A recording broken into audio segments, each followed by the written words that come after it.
Here we are again in the shop, looking at a 2001 Chevy Silverado with a Shift on the Fly 4x. Whoops. And I was driving it to work today and it made this real weird howling noise. I can't even describe it other than howling. And it didn't seem to have any relationship to the brakes, to how hard I brake, applied the brakes, how much I hit the throttle. It was just howling. I want to say it was brakes. But there's also a real strange funk what's coming up off this motor. So the first thing I'm going to do is check the oil. I checked the oil last week, so we'll see if the oil level has changed and go from there. We'll start there, and then we'll I'm going to see if I can cut some different belts off of this thing, because, you know, one of them engineers know. So first thing we got to do is check the oil. Now this motor is just running, so it maybe slung up the dipstick here. And it is. I'm going to wipe that off, try her again. I mean, she is just a hair low on oil.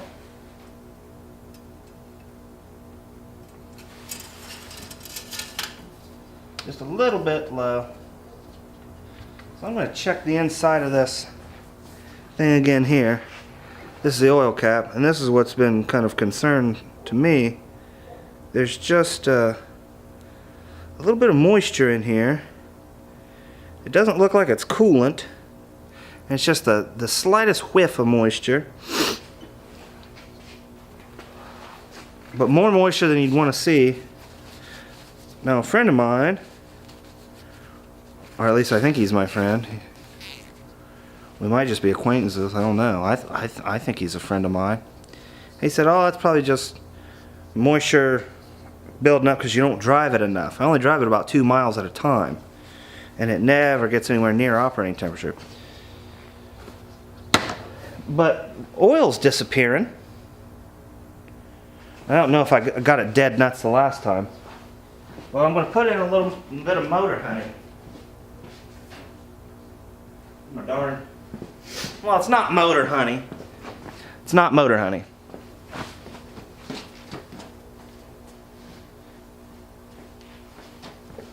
It's this stuff in this bottle. It's magic potions. As my brother's cousin would say. Magic potions. We'll see if that, I'm going to dump that in. About a half quart low, and I got about a half quart here. Oh, it's thicker than molasses in the wintertime. Let that drain in there, some of that magic honey potions.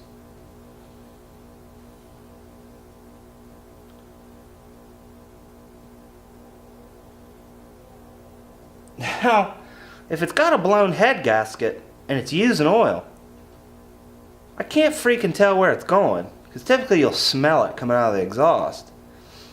But it doesn't smell any better or worse than it normally does. And there's no rainbowing in the oil.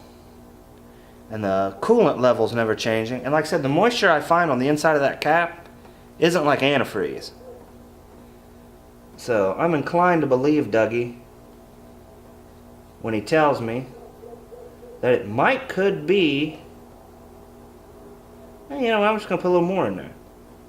That it could just be because I don't drive it long enough. Which again, like I said, I don't.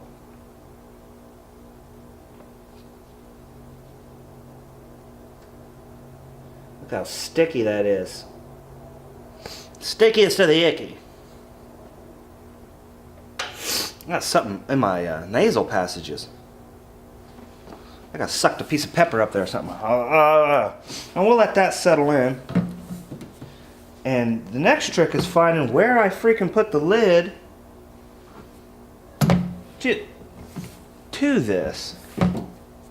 Check it off, and then I set it somewhere I'd never lose it.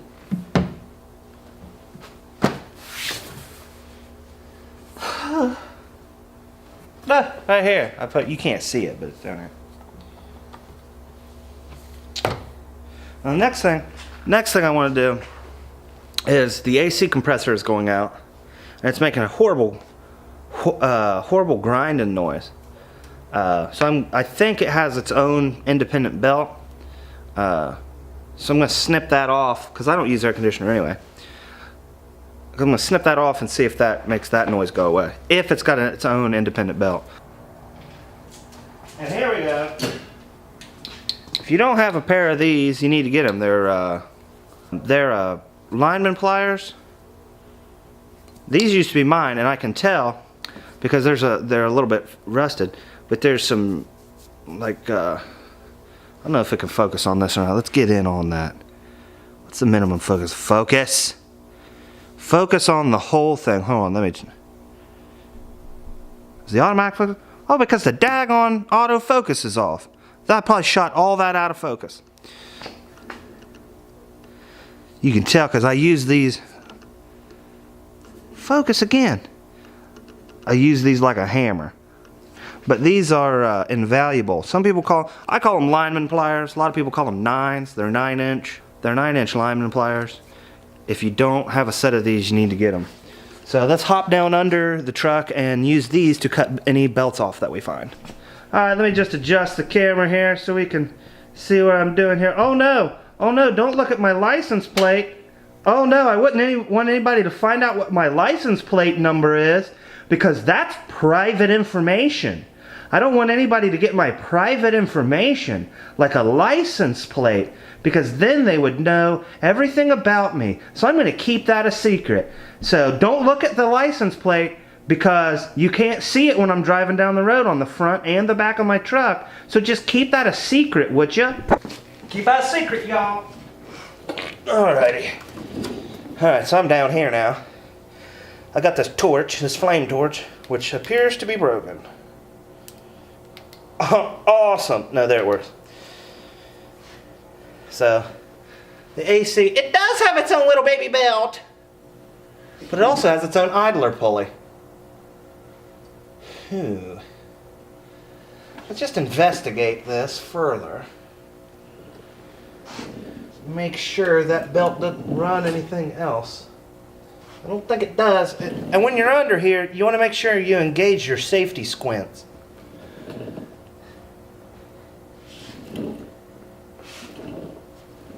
I'm also trying to see if there's any oil leaking out of the bottom of this motor. But there's not. Ooh, look at that new pitman arm. Yowzers, that's a good looking pitman arm. Thanks, Dad. Alright, so, that looks like a pretty heavy duty, tensioner pulley there. And, I think I'm gonna get something to, take the tension off that while I, cut that belt off. Now, typically, I don't like to use ratchets for high stress situations, high torque. But I think for this, it's not going to be that bad. And I'm kind of in a tight spot. So I may need that adjustment, the ability to adjust.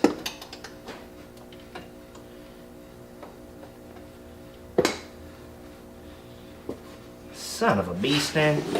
I'm gonna get in here like this, y'all. Being hung up on my own pliers. Alright. That is off. I think the only thing that it runs is that AC. So that's off. And now that's all that it turns. Oh yeah, you can hear that thing just, I don't know if you can hear it.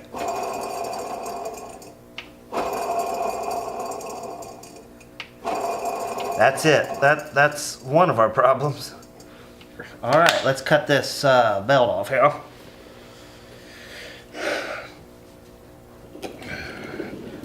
Oh.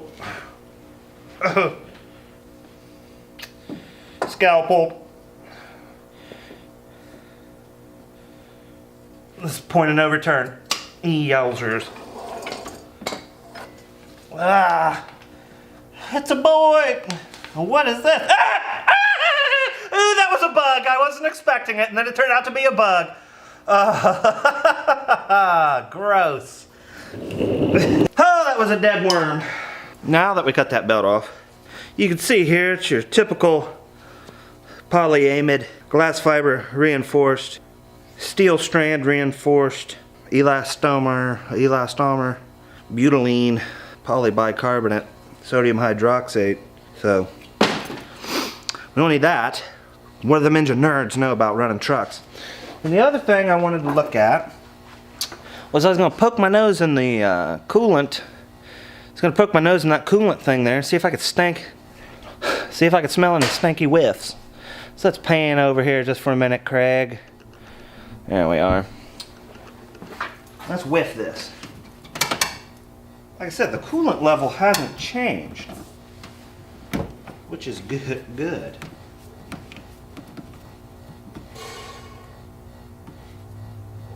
Oh, I forgot that this was freaking hot. Whoops. Yeah. Yeah. Yeah, that smells about right.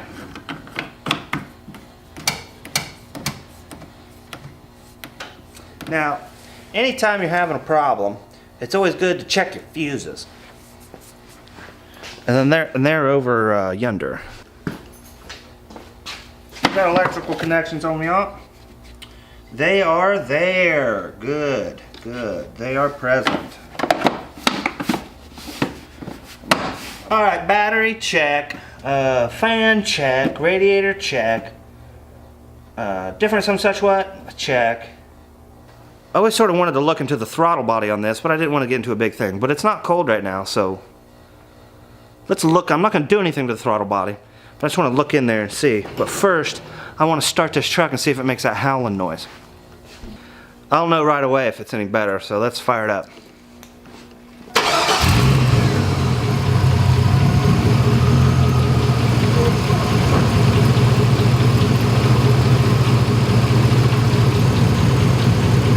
It's much quieter, like by a lot. Matter of fact, I can hear things I don't want to hear now, like different knocks and pecks. Like pecks, not like pecks. Before I shut it off, let's look in here. Chuck from Chuck's Automotive was exactly right. It was that darn AC compressor. Let me hop up here real quick. Now, it actually sounds like it's running pretty good. I hear a little bit of squeaking out of the alternator.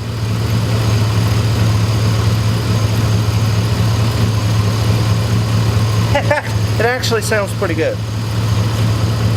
I don't want to give it too much praise though. Just trying to see over here in the coolant thing if it's bubbling. Like it, as if the exhaust gases were blowing into it.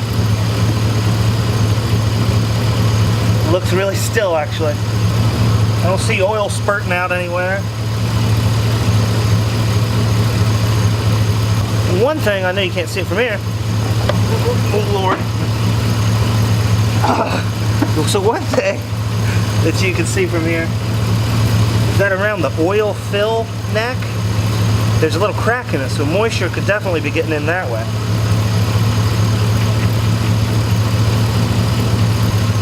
Oil could also be leaking out of there. Actually sounds super good. You can't see me now. I don't know if I'm in focus because I had to switch cameras, and this camera doesn't have a tilty flippy screen to for me to frame the shot. The screen doesn't swivel around to where I can see it while I'm in front of the camera, so the focus is a guess, the exposure is a guess, and the batteries die quick on this. So I'm going to try and pop this air box off and look into the throttle body, and I won't be in frame for most of it, but I don't think you guys really care because I'm pretty ugly. So let me grab a stool because I'm a short fella, and let's get working on this. Looks like we need just a couple flathead screwdrivers. Alright, this part's pretty boring. So I'm just going to do a voiceover here. As you can see, slowly but surely, I take this, this intake tube thing off. And it's got a whole bunch of hoses and things attached to it. But it eventually comes out. It's got several dead legs on it. And I'm going to look inside the throttle body here. It was kind of dirty, but not anything to write home about. And the throttle cable was a little bit loose. Also not something to write home about. So I looked at it and I thought, well, I guess I'll put this back on. I guess I kind of need it. So it went on a lot easier than it came off. And the hose on the airbox side kind of got pinched up, like the big tube part kind of got all crinkled up and didn't go very well. But what do you do? Then I discovered some splices on the mass airflow sensor cable, but they seemed to be fine and not causing too much issue. So that's pretty much it. Put it all back on, and it all seemed to go pretty well. And that about wraps it up. I was saying a bunch of dumb stuff all along the way, so I just sped it up and did a voiceover so I could say some other dumb stuff. So that's pretty much it. I haven't really checked anything, but the main things I wanted to check were the oil and to see if the coolant was bubbling, and also to look into the throttle body, cut that belt off, just kind of take a look, see if anything sprung a leak, or if it's not working right, or what. And I didn't really see anything that would cause a howling noise. So if I had to guess, one of my brakes squeaks on occasion. So if I had to guess, it would probably be something with the brakes. But the rear right has a brand new caliper because it was locked up when I bought it. And then I don't know about the other brakes. The front brake that I had off, the front wheel that I had off during all the alignment stuff, those brakes look good. So we'll just have to wait till something howls a little. I drove it home. It howled this morning, then I drove it home and it didn't howl. So I'm gonna drive it down to the gas station right now and see if it howls, and if it does, then we'll probably be back here tomorrow doing the same thing again. So hope you enjoyed. Hope I'm in focus. I know you probably didn't enjoy, but there's people that watch these. So for the 3 or 4 people that tell me that they enjoy these, hope you enjoyed them. So my feet just kill me. And until next time, keep your Richard in a bad habit. What's this sticky stuff? I think that's it. Buy quality tools. You'll thank yourself later. Now, as a little bonus, let's do some dumb video stuff where it was basically me talking about the camera and saying more dumb stuff. So let's wrap it up with a voiceover, and this has been your bonus material.